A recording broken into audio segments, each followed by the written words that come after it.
Well, good afternoon, Lisa. How are you Hi. doing today? Oh, I'm okay. Okay. Well, I appreciate you coming in. I enjoy meeting you. We spoke a little bit before you came back.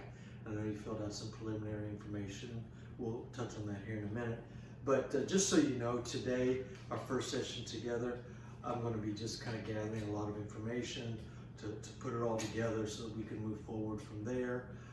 So I'm going to be taking a lot of notes, writing a lot of stuff down. I won't normally do that. This is not really a therapy session per se, but just information gathering that'll be helpful as we move on. So I know your name, obviously, Lisa Jones. And I know from the preliminary information, your age is 53. 53. Okay, I thought it was 43. Okay, great. That's nice. Mhm. Marital status, could you clarify that? Recently divorced in the last couple of years to my ex-husband, Ed. Okay, That was very tough. okay, sure. His choice, not mine. I see. Okay, well, I'm sure we'll get into that in more detail later. We're going to talk about the presenting problem and that, but I want to come back to that actually and just get some other information. Again, this is just kind of logistical information that helps me understand you a little better. So, what's your education level? I actually have a master's in education. Okay. I'm a teacher. Next logical question, yeah, okay. And how long have you been doing that? About 30 years. Wow, okay, good for you. We need good teachers, underappreciated. Military history? No. Okay. How would you describe your support network? When things are tough, what do you do? Well, I've got a lot of good friends. I've got a really good coworker that I work with, a teacher, Libby, and so she's always there for me. I go to church, so I've been in a small group, so I've got some people there that I feel comfortable talking to as well. Okay. Not much family that I can count on, anyways. Okay. Tell me more about church. How a lot of people can go to church and that's fine. You go and some are more active. Kind of talk a little bit more about your level of activity and how important that is in your life. Well, going to church, I do that most weeks. That's important. Been part of a small group on and off at different times, so that's always good.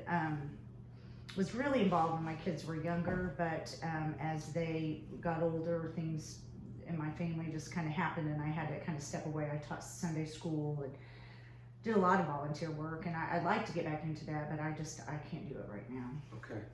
So you're still involved, but not at the level you were. But my faith is very important to me, and I pray, and but I'm just not as involved in the church as I'd like to be.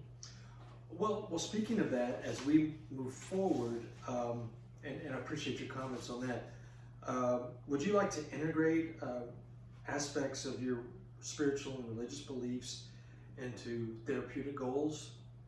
Yeah, if I could. Okay. Yeah, I mean, that's very important to me, so that might be more beneficial and Sure. work better. Well, it's important to establish that early on because some people might be offended by that, so it's good to know that's great information to have. Well, what about legal issues? Anything there No, for you? no. Okay. Any, Not me personally. I have a son that, or not a son. My son has some drug problems, but my brother, a younger brother, has some legal issues. So okay. he's incarcerated right now. Oh. So Okay. Any disability, physical or emotional? for me, Yes. No. Okay. Any history of abuse of any type for you? No. Okay.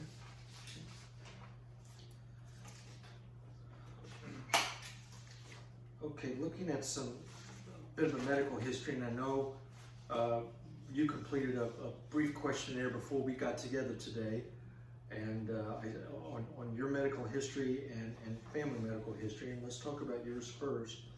I don't see much there except you did check cancer. Yes, So I you- had skin cancer, I don't know, 15 years ago, and had to have a spot removed and have had plastic surgery actually. So that was really scary, but I go for checkups and I'm doing okay. No medicine or anything like that. Okay. Good. I'm glad it's all behind you now, it seems. What about medication? Or first of all, any other medical conditions? No, Okay. I don't, no. Okay. Medication. Then. No, I do have a little bit of arthritis, so I take some medicine for that. But that's Okay. Let's talk about family medical history. I see you selected stroke and other. So let's start with stroke. Can you tell me about that? My father passed away when I was younger. I was 22, 23. He had a cerebral hemorrhage, which caused a stroke, and that was due to high blood pressure. He was a smoker, so that was very difficult. I'm sorry, how old was he? He was, I'm older than him now. He was 53. Oh wow, that's very young. Yeah, and I just passed that mark. Yeah. I'll be 54 soon, so. Yeah, that's So that's been really hard That's young. thinking about that, me getting to 53. That's a young age for sure. So you said he had high blood pressure. He didn't know it. But He didn't know it. Okay, so that's not a normal condition for you or No. Okay. Okay. What about the other that you checked? What's that in relation to? My mom had early onset dementia, and so she started when she was like 63, 64, and then progressed, and she died like within 8 years. So she was in assisted living for a while, and then she had to be in a nursing home, and probably the last four years she never spoke. Oh wow. And I was I live here, and I have a sister that lives close, but she's not capable of taking care of her, so it was all on me. Okay. That's a cruel disease to be a part of for everyone involved, no doubt about it. Yeah, and I get worried about that I might, when I'm forgetful or, Sure. and I've just been so worried and anxious lately that I worry about that. Yeah, I can understand that. You mentioned worry and that. Let's talk a little bit about that and connect it to what brings you here. Well, I can't sleep very well. My eating is off.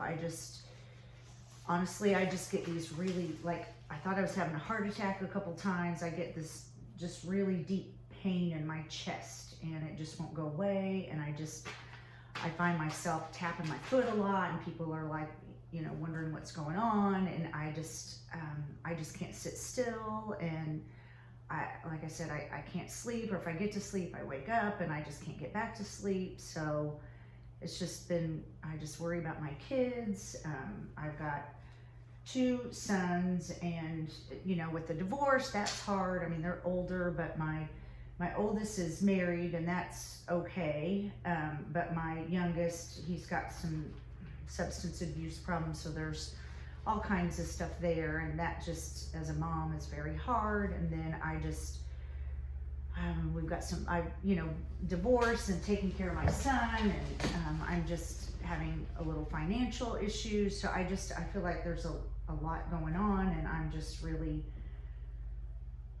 I'm just scared and nervous and worried. Sure. I can't sit still very long, and you can see my legs tapping now. Yeah, notice. So, how long have these symptoms been in place? How long have you been experiencing this?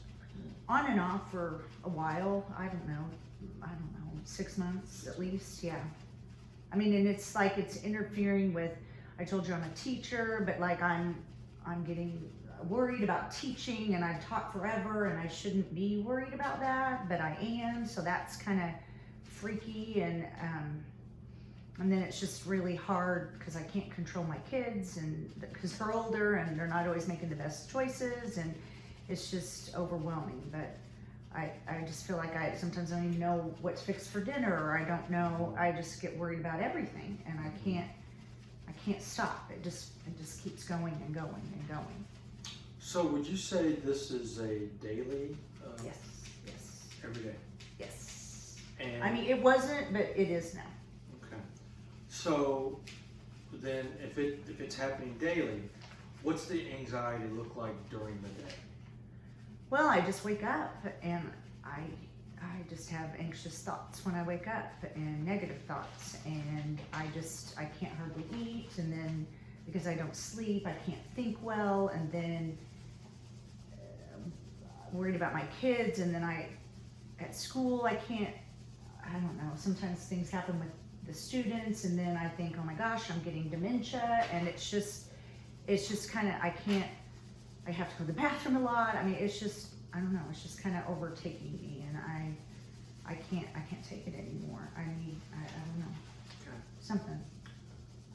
Well, seeking help and recognizing the need for that's a great first step. So I'm glad you're here. So during the day, are there respites from the anxiety during the day, or is it just? I like to walk. And so when I come home and I walk my dog, I feel a lot better then. Okay. And I know physical exercise helps, but it doesn't seem to, last. and sometimes I can't sleep, so I might, take a drink at night sometimes, or take a, ibuprofen PM or something to help me sleep, and I don't want to do that. I don't want to become dependent on that. And Yeah. so, the weekends are better, I guess, but then sometimes I just don't want to get up and do anything, but usually I can't lay in bed because I can't lay still, and I feel like if I'm busy, then I don't think about all my problems. Okay, so staying busy helps. Kind of distracts you or something like that. So I'm trying to get a handle on how severe this is. So if I want to have you rate your level of anxiety. So if 0 is no anxiety at all, feeling great and all that, and 10 is unbearable anxiety, you don't know if you could just live another minute. How would you rank your worst day? I'd say maybe like an 8. Okay. I mean, that's when my chest is hurting, but I'd say most, I don't know, 7, 8. Okay, 7 or 8. Would I normal? Yeah, I don't know. Okay, then where would you rank your best days? Maybe a 5. Oh, okay.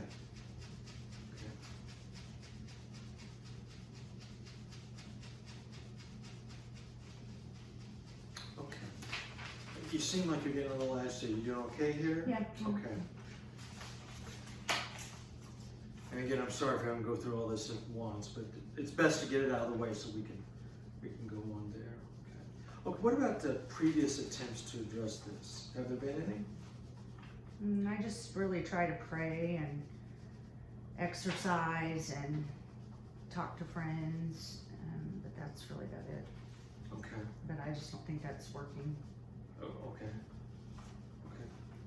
Well, a lot of times help comes from a combination of sources, so we'll explore expanding on a lot of what you've already tried. I want to look now at family a little bit. You gave me a lot already. I just want to follow up on some of that. So you mentioned your parents, both deceased. You mentioned 2 siblings. What are their names and ages, if you? Mark is 45. He's the one in jail, and he just had trouble growing up, and I just kind of distanced myself from him. And then I have a sister, Brandy, who's a few years younger than me, and she's just always struggled and was diagnosed with bipolar. I don't know, when she had a breakdown after my dad died, so she was probably 18, 19 at the time, and she struggled on and off, and struggled with prescription medication and just has not been in a healthy marriage, and so I'm kind of the support system there too, and so it's just a lot. And yeah, and recently she was like had a new diagnosis of schizoaffective with bipolar, so she's had voices and stuff, so it's just a lot. It's Sure. just a lot. Yeah. And I worry about my kids, you know, if they would have something like that and I'd pass it on, or Yeah. And you mentioned 2 children. I yes. I didn't catch Kevin them. is Kevin. 25 and Okay. Zach is 22. Okay, and you mentioned Zach. Zach had some problems. What? Yeah, and just alcohol, and then smoking pot a lot, and just not doing a lot, and just kind of not being an adult and losing a lot of jobs because of big responsibility. So I've had to support him, which impacts my finances. My ex-husband's not the best at helping out with stuff like that, so it's stress about what to do, how much to help, not to help. Mm-hmm. Sure. Has Zach had No, he refuses anything. no health? Okay. Has he had legal problems because of his drug use? Nothing major, but Okay. And Kevin, he's can you tell me more about Kevin? yeah, I mean, he's pretty emotional. We get along pretty well, but we're both kind of the same, so we fight a lot. But I like his wife, nice. Okay. Erica, she's nice. She's good for him. So Okay. Well, that gives me a good picture there. Let me just bear with me as I make sure we've covered everything we need to in this current session. I do want to ask, and I ask this of all clients, just because I want to make sure I'm doing what I need to do to make sure everyone stays safe. Have there ever been thoughts of self-harm? No. Never? no, Okay. Even on those 8 or 9 days? no. Okay. Okay. What about any drug or alcohol use? Well, no drugs, but like I told you, sometimes just to be able to fall asleep, I'll have a glass of wine or something like that, just to calm my nerves. Okay.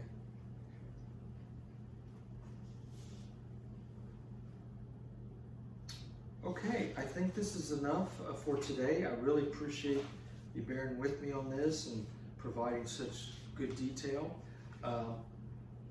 Before you leave, we'll schedule our next session, and I look forward to digging deeper into some of this and helping you develop some strategies and things that might help alleviate this anxiety. Okay? Thanks. It's nice to meet you.